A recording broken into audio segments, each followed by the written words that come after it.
பெருந்தலைவர் காமராஜர் படிச்ச விருதுநகர்ல படிச்ச ஒரு பள்ளிக்கூடத்துக்கு என்ன பேரு தெரியுமா?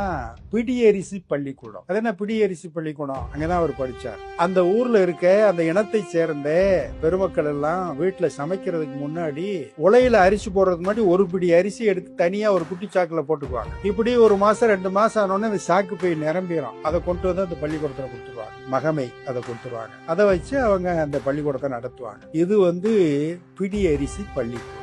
பாருங்களேன், நம்ம சாப்பிடறதுக்கு முன்னாடி ஒரு பிடியரிசி பொதுமக்களுக்கு.